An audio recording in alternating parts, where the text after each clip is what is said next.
Salut à toi, c'est Hermès, ton moniteur auto-école, enseignant de la conduite et de la sécurité routière. Aujourd'hui, je te propose un examen complet du code de la route, commenté et corrigé. Allez, on perd pas de temps, on commence tout de suite.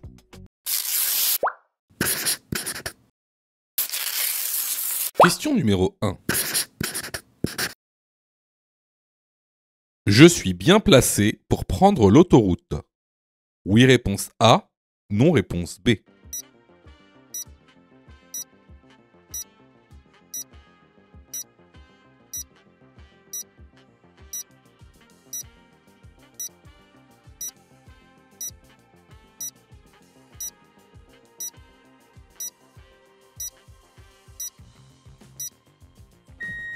Alors, il faut que tu saches que quand tu t'engages dans un carrefour à sens giratoire, il y a des procédures à suivre. Il y a la procédure pour prendre la sortie de droite, la procédure pour prendre la sortie en face, la procédure pour prendre la sortie à gauche et la procédure pour faire demi-tour. Alors ici, si on regarde la carte, on voit que pour prendre l'autoroute, on devra prendre la sortie de gauche. Alors, quelle est la procédure pour prendre la sortie de gauche lorsque on rentre dans un carrefour à sens giratoire? Alors, tout d'abord, on va se mettre sur la voie de gauche avant d'entreprendre ce carrefour. Ensuite, ce qu'on va faire, c'est qu'on va devoir laisser le passage aux véhicules qui viennent de gauche, car c'est un carrefour à sens giratoire. Lorsqu'on est dans le carrefour, on prend la voie toujours de gauche dans le carrefour à sens giratoire. Et lorsqu'on arrive à cet endroit, on va devoir tout d'abord faire un contrôle du rétro droit, puis de l'angle mort droit. Ensuite, on va mettre nos clignotants à droite pour se décaler sur la voie de droite. Et arrivé à la sortie, on fait tout d'abord un contrôle gauche, angle mort gauche, puis contrôle droit, angle mort droit, au cas où s'il y a un vélo. On met le clignotant à droite et on s'insère dans la sortie. Donc, pour répondre à la question, est-ce que je suis bien placé pour prendre l'autoroute? Bah oui, je suis bien placé, parce que je suis sur la voie de gauche, et la sortie pour prendre l'autoroute est celle de gauche. La bonne réponse, ici, est la réponse A. Question numéro 2. Mon véhicule a plus de 4 ans.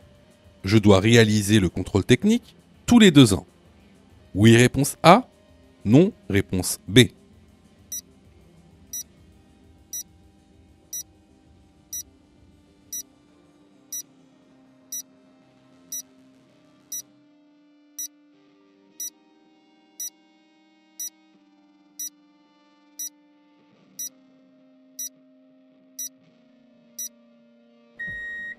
Alors, vous avez beaucoup de mal avec le contrôle technique. Et c'est normal. C'est normal parce qu'en fait, c'est beaucoup plus compliqué que ça en a l'air. Alors, effectivement, si mon véhicule a plus de 4 ans, je dois réaliser le contrôle technique tous les 2 ans. Cependant, c'est plus complexe. Alors, ce qu'on va faire, c'est que je vais tout vous expliquer sur le contrôle technique. Une bonne fois pour toutes. Comme ça, vous savez tout. Alors, lorsque vous achetez un véhicule, donc un véhicule neuf, vous devez réaliser le contrôle technique au cours des 6 mois avant le 4e anniversaire de la date de mise en circulation du véhicule. Prenons un exemple. Imaginons que votre véhicule a été mis en circulation le 1er octobre 2020. Alors, le premier contrôle technique doit avoir lieu entre le 1er avril 2024 et le 30 septembre 2024. Ensuite, qu'est-ce qui se passe après cette date? Après cette date, vous devez réaliser le contrôle technique au plus tard tous les 2 ans. Par exemple, on reste dans ce cas-là. vous avez donc réalisé votre contrôle technique, disons le 30 septembre 2024. Ça veut dire que le prochain contrôle technique devra avoir lieu au plus tard le 30 septembre 2026. Et celui d'après devra avoir lieu au plus tard le 30 septembre 2028. Donc ici, la bonne réponse est la réponse A. Question numéro 3. Dans ce contexte, je peux prendre la prochaine sortie. Oui, réponse A. Non, réponse B.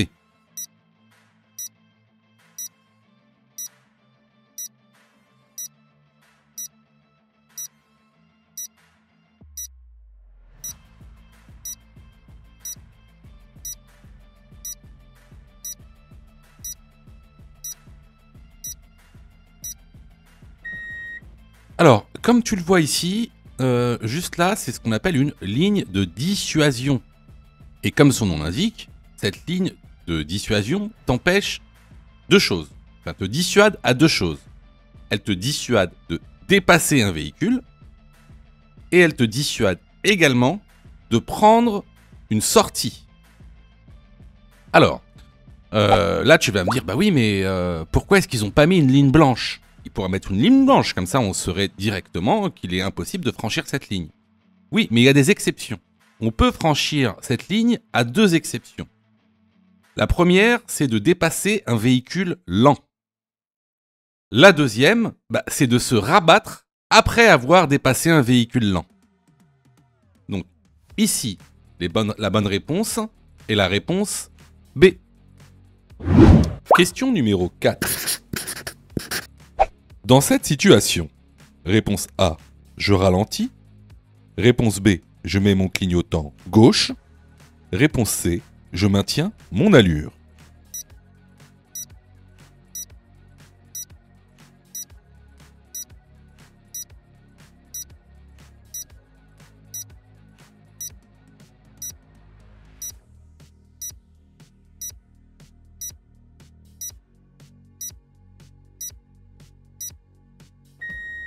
Alors, ici, comme tu le vois, à ta droite, on a un camion de livraison qui est à cheval sur la chaussée et le trottoir. Donc, ce camion de livraison constitue un obstacle que je vais devoir contourner. Donc, comment contourner cet obstacle ? Tout d'abord, ce qu'on va faire, c'est qu'on va ralentir. Ensuite, on va faire un contrôle sur le rétroviseur intérieur. Ensuite, un contrôle sur le rétroviseur extérieur gauche. Un autre contrôle sur l'angle mort gauche. Une fois qu'il n'y a personne sur les rétros, je mets mon clignotant afin d'avertir les usagers derrière moi de mon contournement d'obstacle. Puis, je dépasse en sécurité ce camion. Donc, les bonnes réponses ici sont les réponses A et B. Question numéro 5. J'ai perdu l'usage d'une de mes mains. Réponse A. Je ne pourrai plus jamais conduire. Réponse B. Après approbation par un médecin agréé et adaptation du véhicule, j'ai une chance de pouvoir reconduire.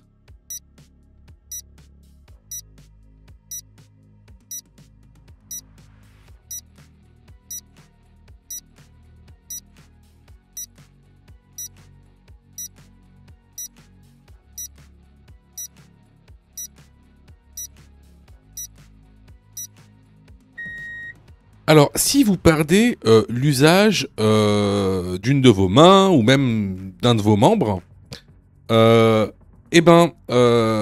sachez que vous avez une possibilité de pouvoir reconduire. C'est pas automatique. Ça dépendra de l'approbation par un médecin agréé par la préfecture. Une fois que vous avez cette approbation, vous allez pouvoir reconduire après avoir adapté votre véhicule à votre handicap par une société spécialisée. Vous pouvez pas le faire vous-même. Alors à quoi ça ressemble ? Vous voyez, ça ressemble par exemple à cette photo. Ou alors à celle-ci. Celle-là. Ou encore celle-ci. Donc, pour répondre à la question, si j'ai perdu l'usage d'une de mes mains, je pourrais reconduire après approbation par un médecin agréé et adaptation du véhicule. La bonne réponse est la réponse B. Question numéro 6. Je conduis un véhicule automatique. Pour quitter le véhicule, je place le sélectionneur sur... Réponse A, S. Réponse B, D. Réponse C, P. Réponse D, N.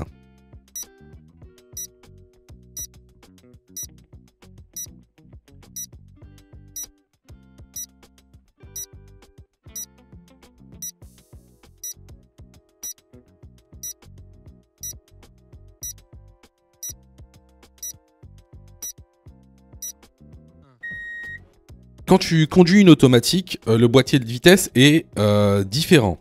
Donc, on a un boîtier de vitesse qui ressemble à ça. Donc, la lettre S, ça c'est pour la boîte séquentielle. La lettre D, c'est pour drive, c'est lorsque tu conduis. La lettre N, c'est pour neutral, ça c'est le point mort. La lettre R, c'est pour reverse, ça c'est la marche arrière. Et enfin, la lettre P, c'est pour le stationnement. Donc ici, si je quitte mon véhicule, c'est que le véhicule est stationné. Je mets le sélectionnaire sur la lettre P. La bonne réponse ici est la réponse C. Question numéro 7. Question numéro 9. Je prends le risque de dépasser le camion par la droite. Oui, réponse A. Non, réponse B.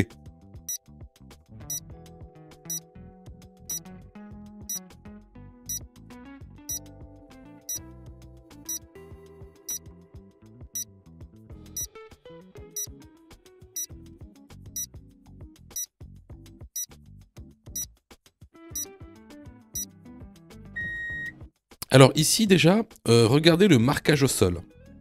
On a une ligne discontinue épaisse qui annonce donc une voie réservée. Et d'ailleurs, on sait à qui elle est réservée parce qu'il est marqué bus. Donc à notre droite, on a une voie de bus. Nous ne sommes pas un bus, donc quoi qu'il arrive, on ne peut pas aller sur la voie de droite puisqu'elle est réservée au bus. Première chose. Deuxième chose, il est strictement interdit de doubler par la droite.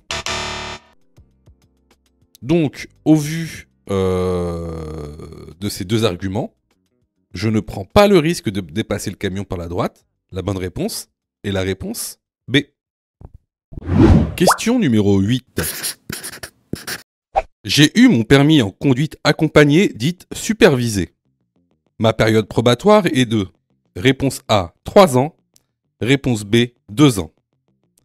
Je récupère donc, réponse C, 3 points par an. Réponse D, 2 points par an.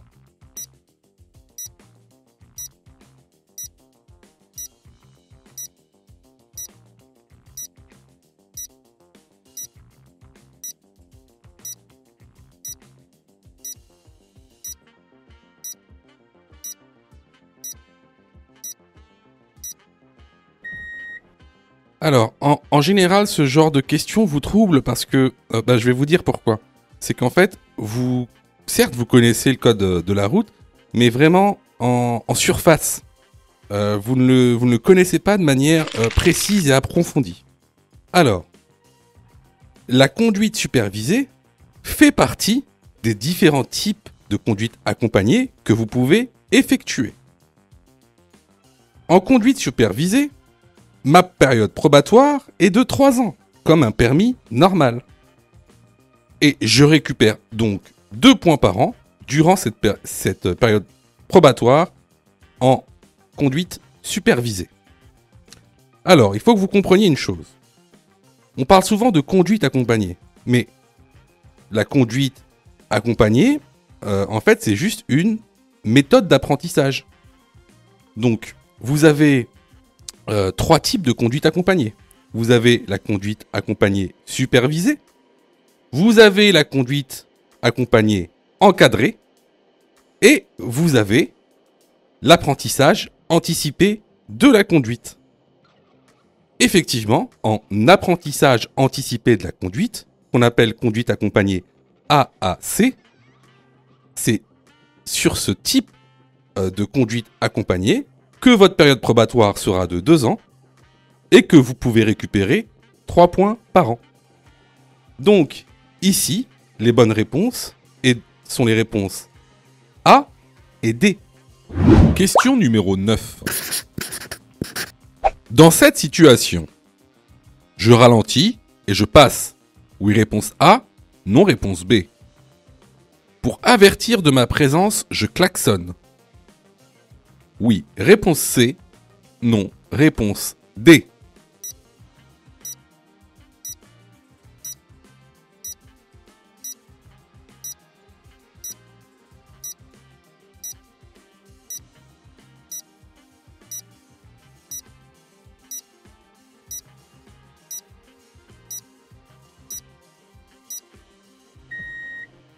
Alors, on est dans une intersection qui est régie par, ici, un stop. Donc, dans ce cas-là, je vais être obligé de marquer l'arrêt. Et pas seulement ralentir. Il faut que je marque l'arrêt au stop. Ensuite, est-ce que pour avertir de ma présence, je dois klaxonner?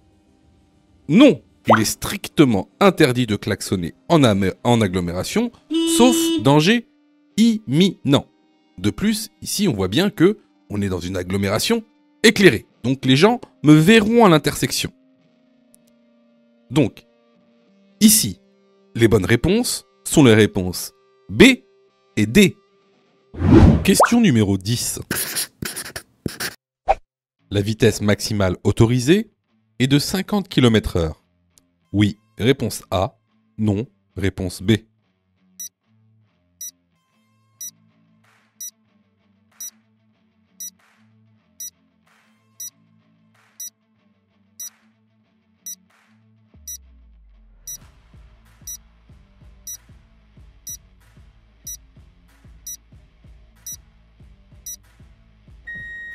Alors, ici, la signalisation montre donc un panneau d'interdiction de vitesse maximale, ici 50 km/h, qui est accompagné d'un panonceau. Donc, d'un panonceau affichant une motocyclette, attention, et non pas un cyclomoteur, une motocyclette, avec indiqué en interfile. Donc, les panonceaux, comme vous le savez, sont là pour préciser les panneaux. C'est une précision. Donc, que nous dit cette signalisation? Elle nous dit que les motos en interfile ne doivent pas dépasser 50 km/h. Ils ont le droit d'être en interfile, mais ils ne peuvent pas dépasser en interfile la vitesse maximale autorisée de 50 km/h. Voilà. Ce panneau, enfin le panneau de limitation de vitesse, ne concerne pas les autres usagers de la route. Ici, en tout cas, les véhicules à moteur. Donc, il ne concerne pas les voitures et les camions et même les motos. Ce panneau concerne seulement ce qui est indiqué dans le panonceau, c'est-à-dire les motocyclettes en interfile. Voilà. Donc, la vitesse maximale autorisée n'est pas de 50 km/h. La bonne réponse est la réponse B. Question numéro 11.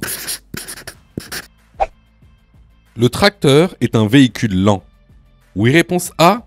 Non, réponse B. Je peux dépasser le tracteur. Oui, réponse C. Non, réponse D.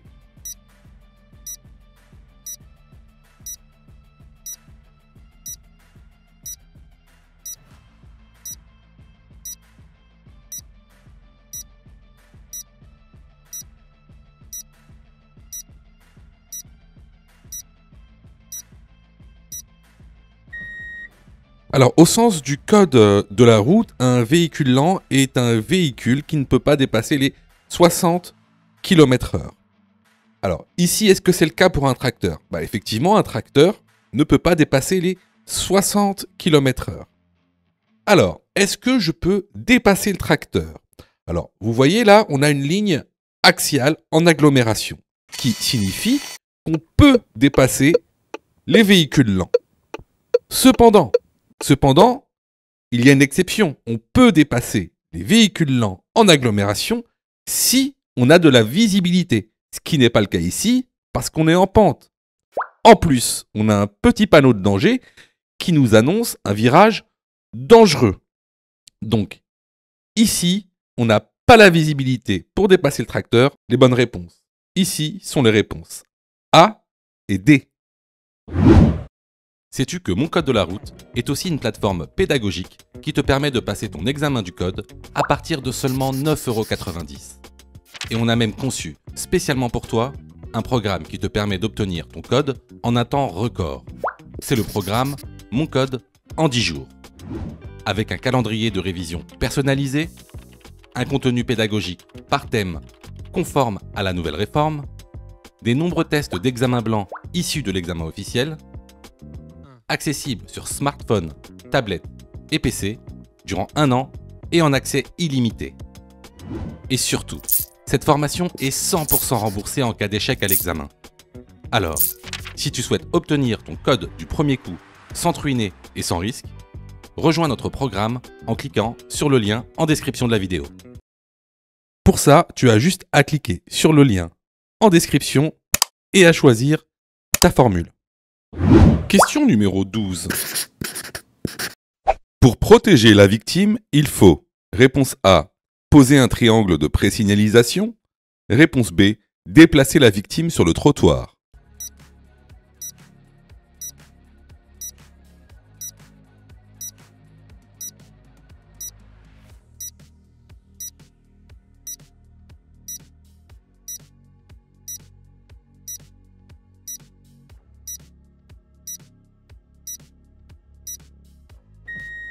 Alors, n'oubliez pas, hein, lorsque vous êtes témoin ou protagoniste d'un accident, hein, il y a une procédure à suivre qu'on appelle le PA et qui nous dit comment intervenir. Alors ici, on est dans la protection d'une victime. Donc, comment protéger une victime? C'est très simple. Mettre un triangle de présignalisation 30 mètres avant la victime. Et s'il y a un véhicule, mettre le véhicule en feu de détresse pour prévenir les autres usagers. La bonne réponse ici est la réponse A.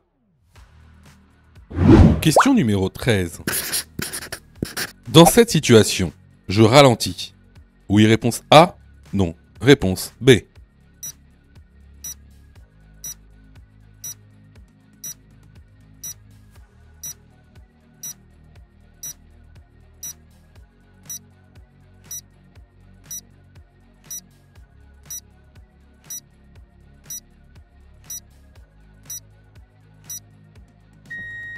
Alors ici, vous voyez bien qu'on roule sur une rue étroite et en plus avec un trottoir étroit. Sur le trottoir se trouve une personne qui tient un enfant sur les bras, donc qui est déséquilibré et qui a donc une zone d'incertitude très grande. Donc ici, je ralentis. La bonne réponse est la réponse A. Question numéro 14. Je dois dégivrer les vitres de mon véhicule avant de prendre la route. Oui, réponse A. Non, réponse B.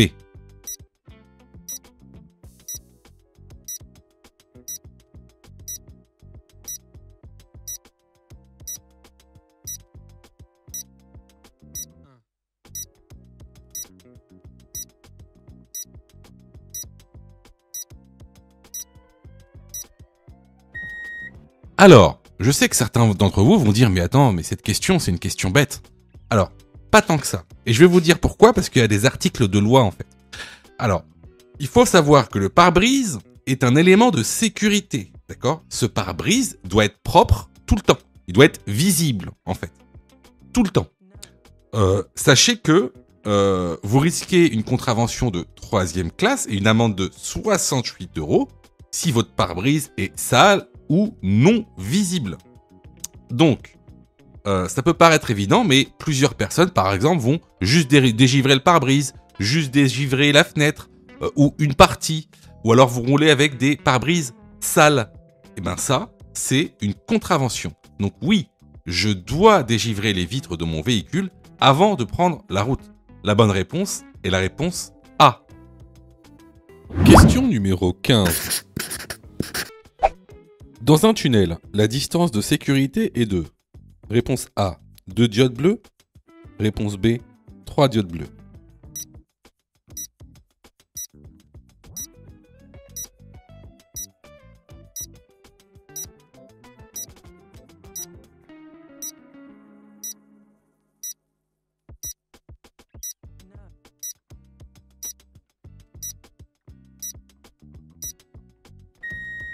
Pour des raisons de sécurité incendie, la distance de sécurité dans un tunnel entre deux véhicules à moteur est de 2 diodes bleues.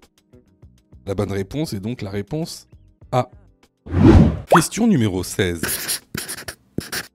Les aides à la conduite sont fiables à 100%. Oui, réponse A. Non, réponse B.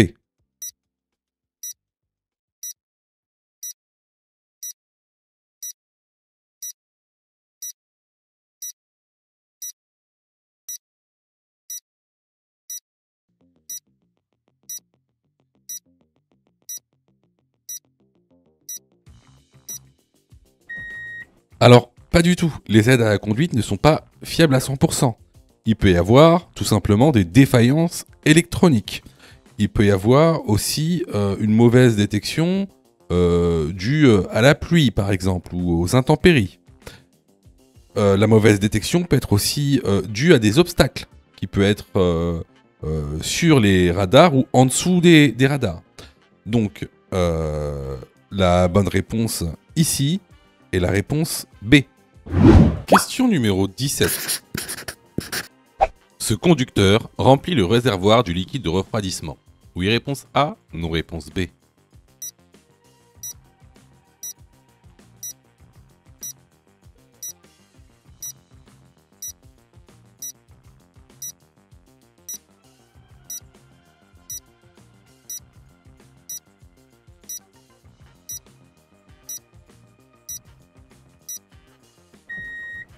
Alors, ici, ce qu'on voit, c'est le réservoir du lave-glace. Donc, le réservoir du lave-glace ressemble à ça, avec un bouchon bleu. Le réservoir du liquide de refroidissement, en fait, c'est un ballon, et en général, avec un bouchon noir. Donc, ici, la bonne réponse est la réponse B. Je vois que tu es super motivé pour avoir ton code. Alors, soutiens la chaîne en t'abonnant et surtout en activant les notifications afin d'être prévenu des dernières vidéos mises en ligne. Question numéro 18. La vitesse est limitée à 70 km/h. Réponse A, après l'implantation du panneau. Réponse B, avant l'implantation du panneau. Réponse C, après et avant l'implantation du panneau.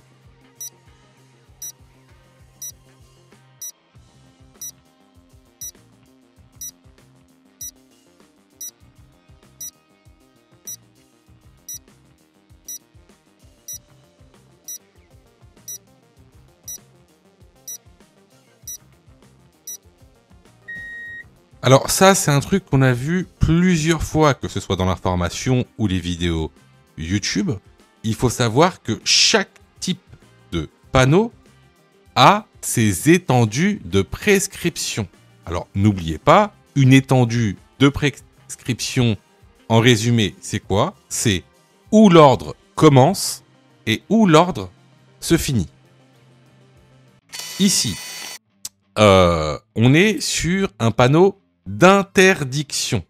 Donc, concernant les panneaux d'interdiction, en général, la prescription commence à l'implantation du panneau et se finit à la prochaine intersection. Donc, ici, pour en revenir à la question, donc la vitesse est limitée à 70 km/h après l'implantation du panneau. La bonne réponse ici est la réponse A. Alors vraiment, là on passe très très vite sur certaines notions qui sont très importantes. Sachez que là on a vu l'étendue de prescription seulement pour les panneaux d'interdiction. Ensuite pour les autres types de panneaux, l'étendue de prescription est totalement différente. Donc là, ce que je suis en train de dire, ça vaut que pour les panneaux d'interdiction et encore de manière générale. Donc pour ça, je vous incite à aller dans l'information pour être vraiment plus précis. Question numéro 19. L'intervalle de sécurité entre deux véhicules est de A. 1 seconde, B. 2 secondes, C. 3 secondes.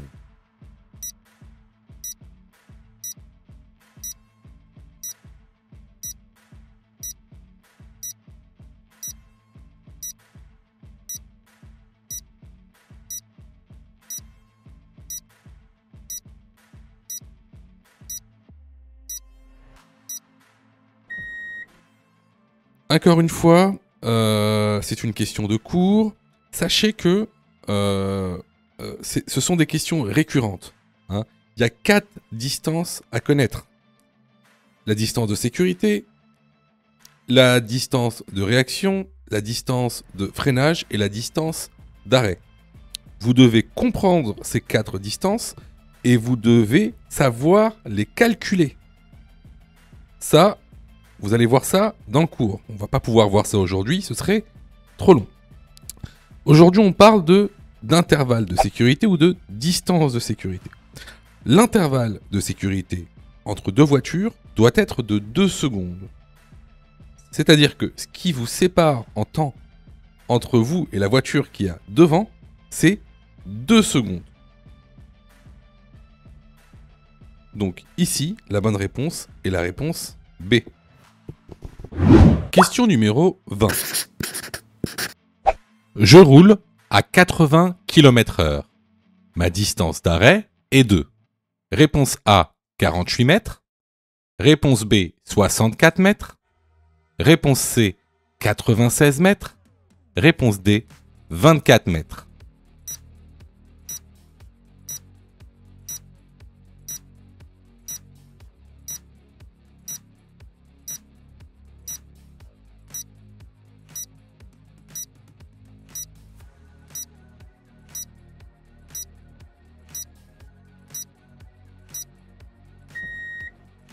Alors ici, vous avez vraiment en général du mal avec ces questions-là. Donc on va voir ça avec précision pour plus que vous refassiez les mêmes erreurs. Il faut que tu saches une chose. Il y a 2 distances d'arrêt à connaître, c'est-à-dire à savoir calculer. Il y a la distance d'arrêt sur sol sec et la distance d'arrêt sur sol mouillé. Et nous, quand tu regardes bien notre cas ici sur la photo, on est sur sol mouillé. Alors, je vais vous montrer comment faire pour calculer ces distances. Au début, ça commence de la même manière. Donc à gauche, je vais mettre la distance d'arrêt sur sol sec. À droite, la distance d'arrêt sur sol mouillé. Alors, déjà, la distance d'arrêt sur sol sec. Comment on fait ? On prend notre vitesse, ici 80 km/h. On prend le chiffre des dizaines, ici de 8, et on le multiplie par lui-même. Ce qui nous donne 64 mètres. Alors ça, c'est la distance d'arrêt sur sol sec. Sur sol mouillé, qu'est-ce qu'il faut faire ? Il faut rajouter la moitié de la distance d'arrêt sur sol sec. C'est-à-dire, ici on a 64 mètres qui est la distance d'arrêt sur sol sec. La moitié de 64, c'est 32. Donc, on rajoute 32 à 64. Donc 64 plus 32, ça fait 96 mètres. La distance d'arrêt ici est de 96 mètres parce qu'on est sur sol mouillé. La bonne réponse est la réponse C. Question numéro 21. Ce mineur n'a pas bouclé sa ceinture de sécurité. En cas de contrôle, ses parents devront payer la contravention. Oui, réponse A. Non, réponse B.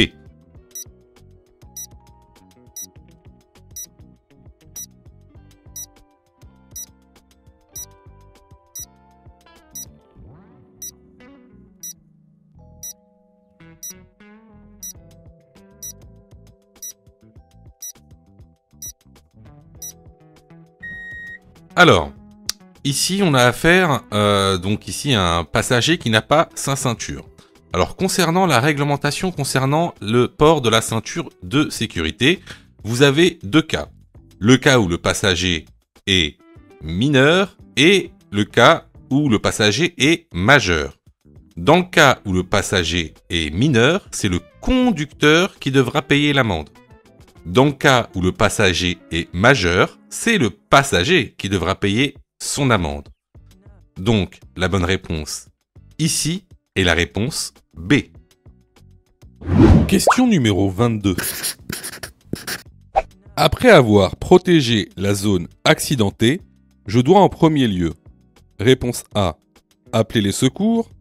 Réponse B. Secourir la victime. Réponse C. Faire un prédiagnostic.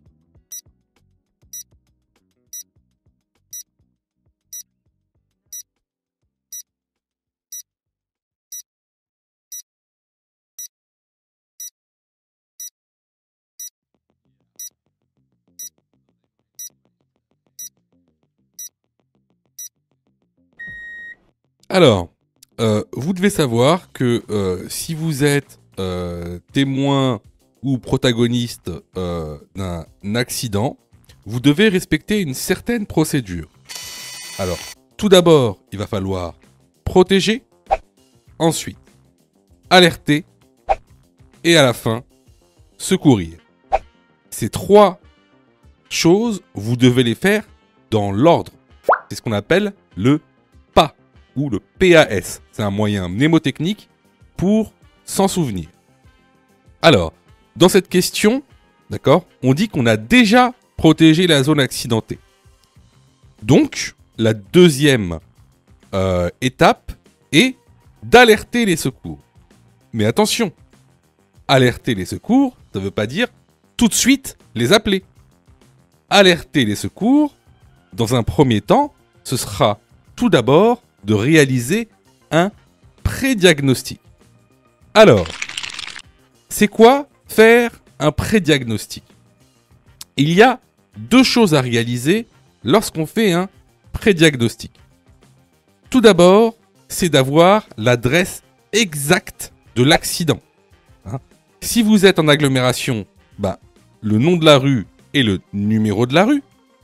Si vous êtes sur route ou autoroute, vous pouvez tout simplement indiquer ce qu'il y a écrit sur soit la borne d'autoroute ou la borne de route, c'est-à-dire le numéro de l'autoroute et le point kilométrique, mais également le sens de circulation de l'autoroute. Par exemple, si vous êtes sur la A13, vers Versailles, bien indiqué que vous êtes sur la A13 en direction de Versailles. Donc ça, c'est la première étape du prédiagnostic. La deuxième étape, ce sera un état des lieux corporel de la victime. Qu'est-ce que ça veut dire? Tout d'abord, son état de conscience. Est-ce qu'elle est consciente ou non? Sa respiration. Est-ce qu'elle respire ou non? Est-ce qu'elle a un membre qui est visuellement cassé ou non? Si vous voyez une hémorragie externe ou non.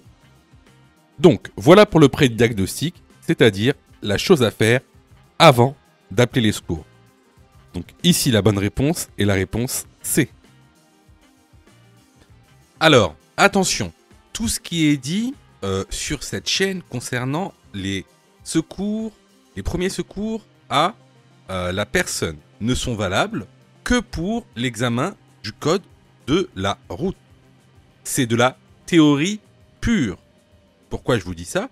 Parce qu'en fait, dans la réalité, il y a plein de cas particuliers. Donc, si vous voulez savoir comment réellement secourir une personne, il faut passer votre brevet de secourisme.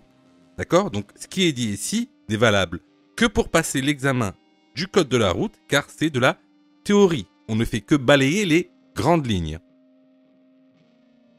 Question numéro 23. Je règle le rétroviseur avant de régler mon siège. Oui, réponse A, non, réponse B.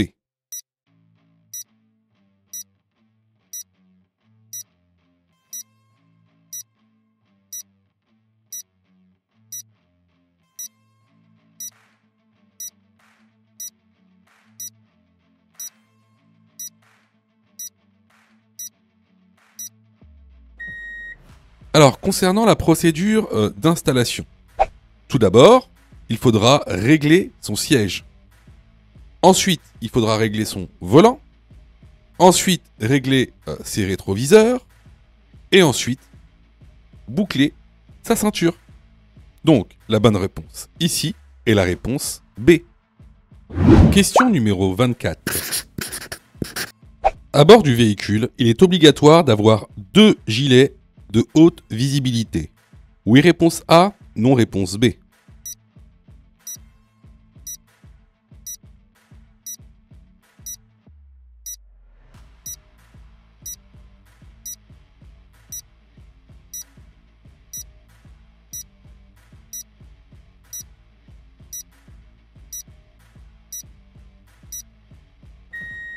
Alors, il est obligatoire d'avoir un gilet de haute visibilité à bord de son véhicule.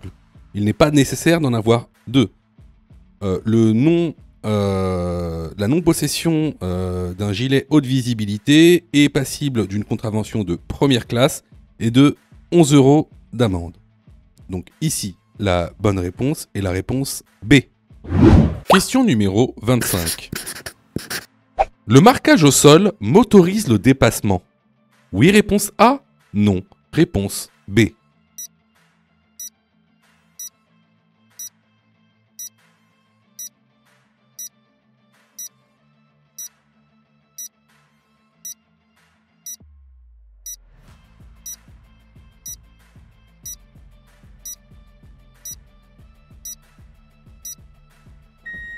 Alors, regarde bien la ligne ici. On a une ligne continue et juste à côté une ligne discontinue. C'est ce qu'on appelle une ligne mixte. Alors, comment ça fonctionne? Si la ligne discontinue est sur ma voie, ça signifie que c'est comme si on avait une ligne discontinue. Donc ici, par exemple, je pourrais dépasser. Par contre, si la ligne continue est sur ma voie, alors c'est une ligne continue. Donc je ne peux pas dépasser, sauf exception bien sûr. Donc ici, est-ce que le marquage au sol motorise le déplacement? Bah oui, parce que regardez bien, la ligne discontinue est sur ma voie. La bonne réponse ici est la réponse A. Question numéro 26. Je peux rouler avec les feux A, B, C ou D.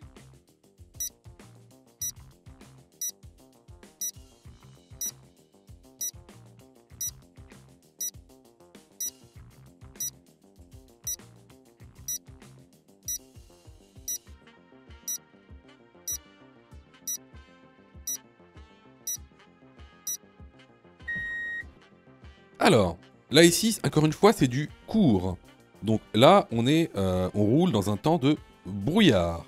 Donc ici, les feux qui vont être autorisés, ça va être les feux de croisement pour pouvoir croiser les véhicules et les feux de brouillard avant, les feux de brouillard arrière et c'est tout. Les feux de route sont interdits en temps de brouillard. Les bonnes réponses sont donc les réponses A, C et D. Question numéro 27. Ce panneau indique un passage à niveau. A avec barrière, B avec un feu, C sans demi-barrière ni barrière.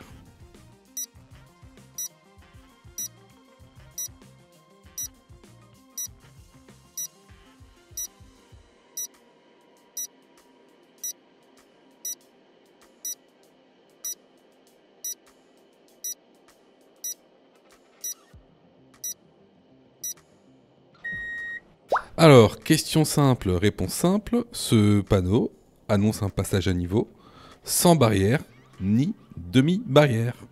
La bonne réponse est la réponse C. Question numéro 28. Pendant le temps de réaction, réponse A, je perçois, analyse, décide, agis. Réponse B, j'agis, analyse, décide, perçois. Réponse C, je décide, perçois, analyse, agis.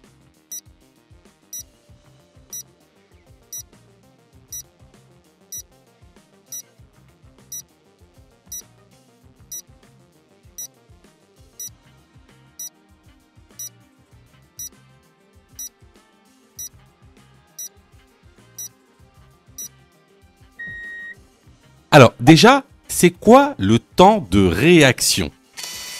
Le temps de réaction, c'est le temps qu'il va me falloir entre le moment où je perçois avec mes yeux un danger, par exemple ici le piéton qui marche sur la route, et le moment où je vais agir, par exemple ici freiner. Ce temps de réaction est de 1 seconde pour une personne normale, c'est-à-dire dans des conditions normales. Qu'est-ce qui va se passer exactement durant ce temps de réaction? Comme on l'a dit, tout d'abord, on va percevoir le danger. Ensuite, on va analyser le danger. Ensuite, on va prendre une décision. Et enfin, on va agir. Par exemple ici, freiner. C'est ce qu'on appelle le PADA. P-A-D-A. C'est un moyen mnémotechnique pour s'en souvenir. De plus, bon à savoir, durant ce temps de réaction, on va parcourir une certaine distance, qu'on appelle la distance parcourue pendant le temps de réaction.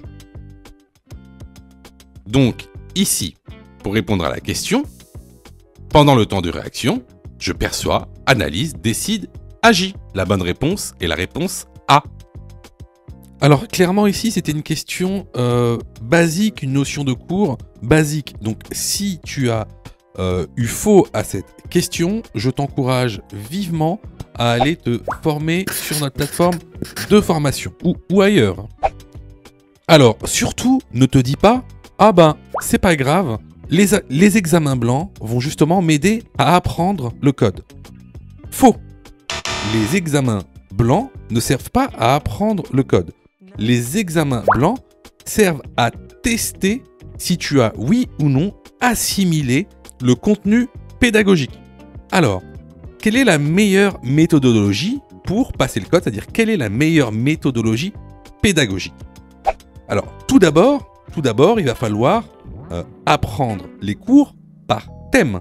Vous savez, il y a aujourd'hui 10 thèmes avec la nouvelle réforme.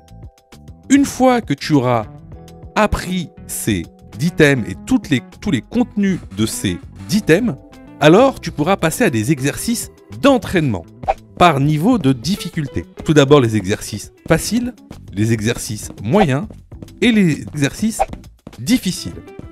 Une fois ce travail effectué, là, tu pourras t'exercer à faire des examens blancs. Surtout, ne pense pas que les examens blancs vont t'aider à apprendre. Ce n'est pas vrai. Et d'ailleurs, c'est pour ça que beaucoup de gens ratent leur code de la route. N'oubliez pas que le taux de réussite au code de la route est d'environ 60%. C'est-à-dire qu'il y a quasiment 40% des personnes qui échouent au code de la route, justement parce qu'ils n'ont pas la bonne méthodologie pédagogique. Donc ici, si tu t'es trompé à cette question, je t'encourage vivement à venir sur notre plateforme pédagogique et à participer à la formation. Pour ça, tu as juste à cliquer sur le lien en description et à choisir ta formule. Question numéro 29.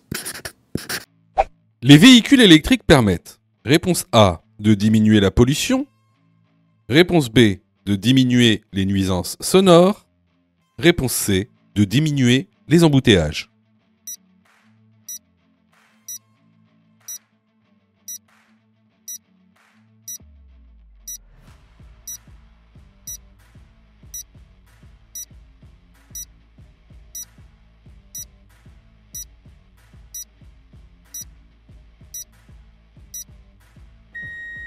Alors bien sûr, un véhicule électrique va permettre de diminuer la pollution et également les nuisances sonores car il n'y a pas de moteur thermique.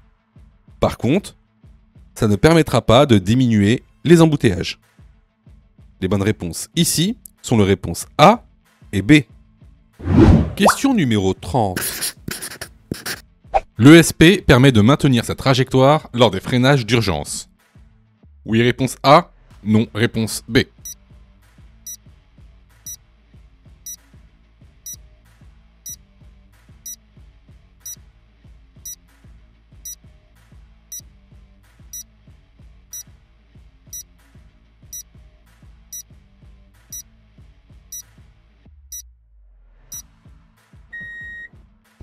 Alors, ce qui me permet de maintenir sa trajectoire lors des freinages d'urgence, c'est ce qu'on appelle l'ABS. Ça n'a rien à voir avec l'ESP. Alors, c'est quoi l'ESP? En général, c'est, vous voyez, c'est un petit pictogramme comme ça, avec une petite voiture qui dérape. Ça veut dire quoi, déjà?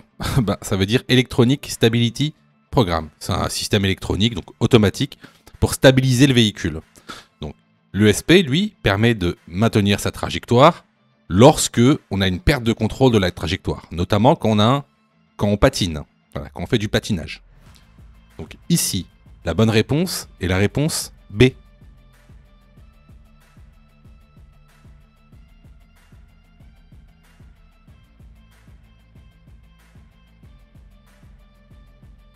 Question numéro 31.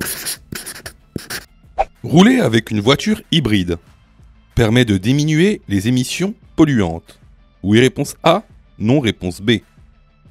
Participe à l'éco-conduite. Oui, réponse C.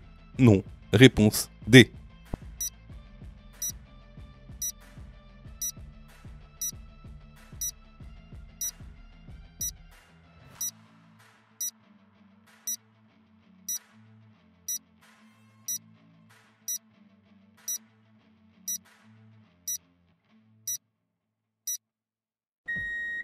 Alors, rouler avec une voiture hybride, effectivement, va diminuer les émissions polluantes, les gaz à effet de serre, notamment. Est-ce que ça participe à l'éco-conduite? Eh ben, non. Regardez, ici, je vous ai mis le document que vous retrouverez donc dans l'information. C'est quoi l'éco-conduite? L'éco-conduite, c'est la mise en pratique de pratiques qui permettent justement de diminuer l'impact environnemental de la conduite. Ça va être par exemple, alléger le véhicule, préparer l'itinéraire, vérifier la pression, rouler moins vite, limiter la climatisation, etc. Donc ici, les bonnes réponses vont être les réponses A et D. Question numéro 32. Ce panneau indique une interdiction de dépasser pour les poids lourds. Oui, réponse A. Non, réponse B.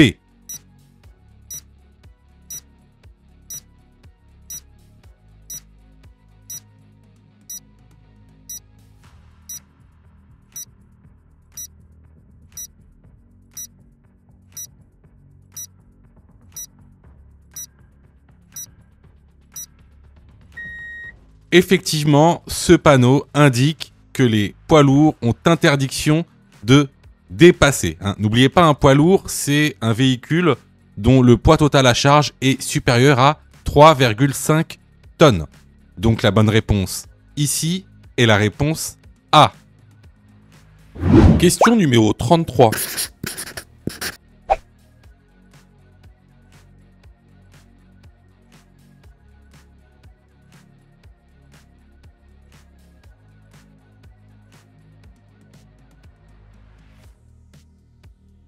J'ai eu raison d'aller sur la voie de droite pour laisser passer la moto.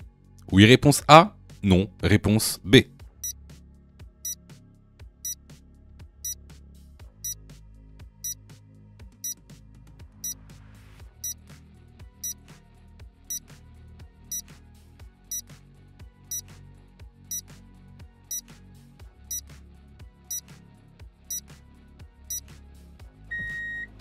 Alors ici, en général, si vous roulez sur la voie de gauche et qu'une personne, qu'un véhicule en tout cas, derrière vous vous colle et vous incite à aller sur la voie de droite pour qu'il puisse vous dépasser, alors vous le faites. Alors, ça c'est le cas général. Par contre, ici, regardez ce qui se passe. ici, on a la voiture grise devant nous qui est sur une voie d'accélération et qui s'insère dans la voie dans laquelle on va. Donc là, c'est un risque d'accident. Donc ici, je n'ai pas eu raison d'aller sur la voie de droite. La bonne réponse est la réponse B. Les vidéos sont totalement gratuites, donc abonne-toi pour aider la chaîne et surtout, active les notifications pour être prévenu des dernières vidéos et avoir ton code beaucoup plus rapidement. Question numéro 34. Devant cette entrée, je peux stationner, oui réponse A, non réponse B. M'arrêter, oui réponse C, non réponse D.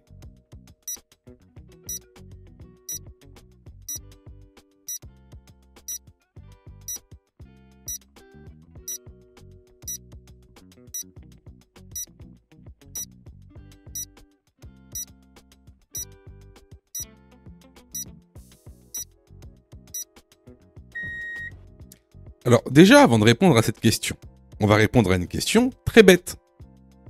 C'est quoi stationner et c'est quoi s'arrêter? Ça a l'air d'être bête comme ça, mais il faut le savoir. Alors, s'arrêter, selon le code de la route, c'est quoi? C'est avoir sa voiture immobilisée et être derrière le volant, ou bien à l'extérieur de la voiture, mais à proximité immédiate. Alors attention, proximité immédiate, ça veut dire proximité immédiate. Aller à la boulangerie ou remonter chez soi pour aller chercher quelque chose que vous avez oublié, ça, c'est pas proximité immédiate. Et donc, le stationnement, c'est quoi? C'est lorsque votre voiture est immobilisée et que vous n'êtes pas derrière le volant et que vous n'êtes pas à proximité immédiate. Alors, ici, est-ce que je peux stationner devant cette entrée carrossable? Eh ben non, j'ai pas le droit de me garer de stationner devant une entrée carrossable car c'est une infraction qui constitue une contravention de deuxième classe. Est-ce que je peux m'arrêter devant une entrée carrossable? Oui, vous pouvez vous arrêter devant une entrée carrossable. Donc, les bonnes réponses ici vont être les réponses B et C. Question numéro 35. La circulation des voitures est une source de pollution. Réponse A, sonore. Réponse B, atmosphérique. Réponse C, marine.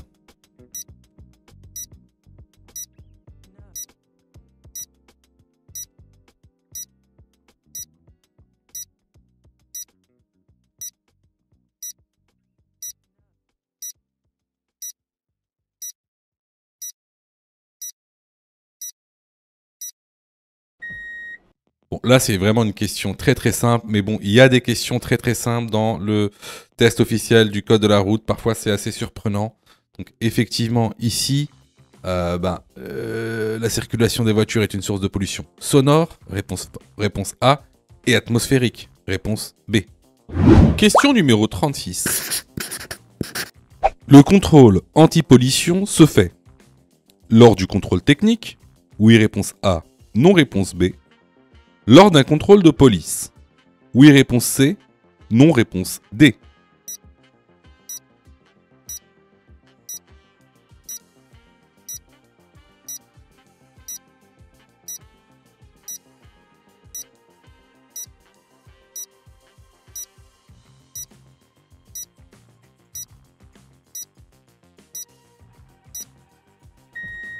Alors effectivement, le contrôle anti-pollution se fait lors d'un contrôle technique. Cependant, il peut aussi se faire lors d'un contrôle de police via la brigade anti-pollution. Ici, les bonnes réponses vont être les réponses A et C. Question numéro 37. La chaussée se réduit à une voie de circulation. Réponse A, 600 mètres après le panneau. Réponse B, sur une distance de 600 mètres après le panneau.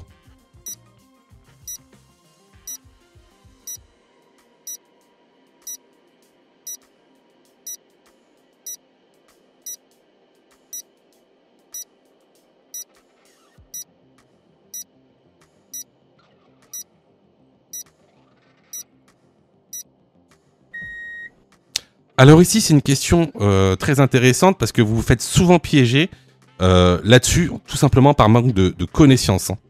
Alors, ici, comme vous le voyez, on a donc un panneau carré, donc un panneau d'indication qui nous indique que la chaussée se réduit à une voie. Juste en dessous, on a un panonceau. N'oubliez pas, les panonceaux viennent préciser le panneau qu'il y a au-dessus. Ce panonceau, ça s'appelle un panonceau de distance. D'accord ? Donc, ce panneau de distance te dit que la chaussée va se réduire 600 mètres après le panneau. Ici, si par exemple, on avait eu 2 flèches sur le panonceau, ben, ça aurait eu une signification différente. S'il y a 2 flèches sur le panonceau, ça s'appelle plus un panonceau de distance, mais un panonceau détendu. Et là, ça aurait voulu dire que la chaussée se réduit sur une distance de 600 mètres après le panneau. Alors attention, ce que je vous dis, là c'est valable seulement pour les panneaux d'indication. Ça aurait été complètement différent si on avait eu par exemple des panneaux de danger. Donc je vous incite vraiment à aller dans la formation, revoir les cours sur les étendues de prescription selon les types de panneaux, parce que vous vous faites souvent piéger là-dessus, tout simplement par manque de connaissances. Donc ici, pour répondre à la question, la bonne réponse est la réponse A. Question numéro 38. Les piétons sont prioritaires sur le tramway. Oui, réponse A. Non, réponse B.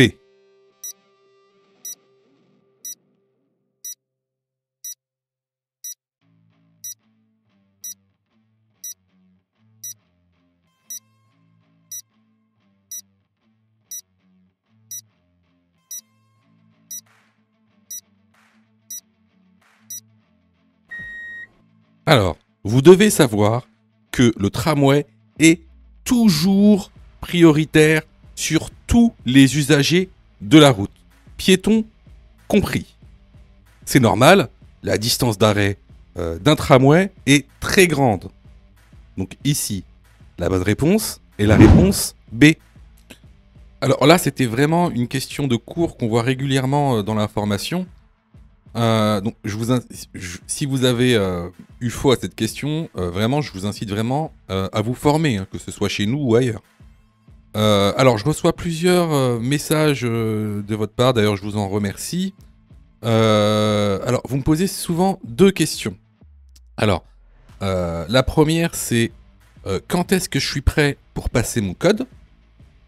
Et la deuxième, c'est est-ce que je dois suivre la formation ? Alors, tout d'abord, on va répondre à la première question. Quand est-ce que tu es prêt pour passer ton code ? C'est très simple. Si tu fais moins de 5 fautes sur les 5 dernières séries d'examens blancs que tu as fait, alors tu es prêt à passer le code de la route. Donc, attention, ça veut dire qu'il faut que sur les 5 dernières séries que tu as faites, de manière consécutive, il n'y a pas une seule série où tu as fait plus de 5 fautes. Donc si tu as fait plus de 5 fautes à une seule série, il faut que tu continues à faire des examens blancs. La deuxième question. Est-ce que il serait mieux pour moi de prendre une formation ? Alors, là, c'est pareil. Si tu fais 8 fautes ou plus sur les 5 dernières séries d'examens blancs que tu as faites, alors, il est vivement conseillé de te former. Ça veut tout simplement dire que il te manque certaines notions essentielles. Ça veut pas dire que tu connais pas ton cours, ça veut dire qu'il te manque des notions essentielles pour pouvoir progresser. Et clairement, c'est pas en faisant des examens blancs que tu vas progresser, tu vas même plutôt stagner. Voilà. Donc si tu as fait 8 fautes ou plus sur l'une des 5 dernières séries que tu as faites, je te conseille vivement de te former. Surtout que on a mis en place donc une plateforme pédagogique qui répond vraiment à tous vos besoins. On a fait en sorte que tout le monde puisse se former au code de la route. Vous avez la formule standard, par exemple, qui est à 19,90 € par an. Donc vous payez une fois 19,90 € et vous avez le droit à toute la plateforme pendant 1 an en illimité, avec tous les cours, tous les 10 thèmes, plus de 1200 questions issues de l'examen officiel, commentées et corrigées. Vous avez pour ceux, par exemple, qui veulent passer leur code rapidement, la formule à mon code en 10 jours, pour passer son code en 10 jours, qui est à 39,90 € par an, en illimité. Et en plus, si vous ratez votre code, eh ben vous êtes 100% remboursé, seulement en envoyant votre preuve d'échec. Sinon, pour ceux qui le souhaitent, vous avez la plus petite formule, la formule basique, qui est à 9,90 € par semaine. Celle-ci, c'est une formule qui est hebdomadaire, qui en général est réservée à ceux qui ont déjà passé leur code et qui ont échoué. C'est une sorte de remise à niveau. Donc, vraiment, il y en a pour tous les besoins et il y en a aussi pour tous les prix. Et c'est vraiment pas cher. Ce serait bête de rater son code alors que vous auriez pu vous former pour 9,90 €. Allez, on reprend la série. Question numéro 39. Je dois porter des lunettes de correction. Une mention est inscrite sur le permis. Oui, réponse A. Non, réponse B. Je peux conduire sans mes lunettes pour un court trajet. Oui, réponse C. Non, réponse D.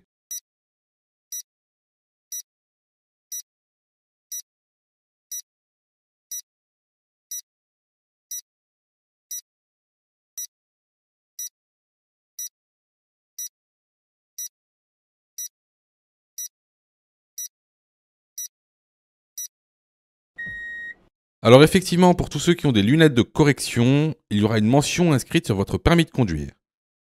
Par contre, même pour un court trajet, il vous est interdit de conduire sans vos lunettes. Les bonnes réponses ici sont les réponses A et D. Question numéro 40. Dans cette situation, je peux rouler à la vitesse maximale autorisée. Oui, réponse A. Non, réponse B. Il est préférable de rouler sous la vitesse maximale autorisée. Oui, réponse C. Non, réponse D.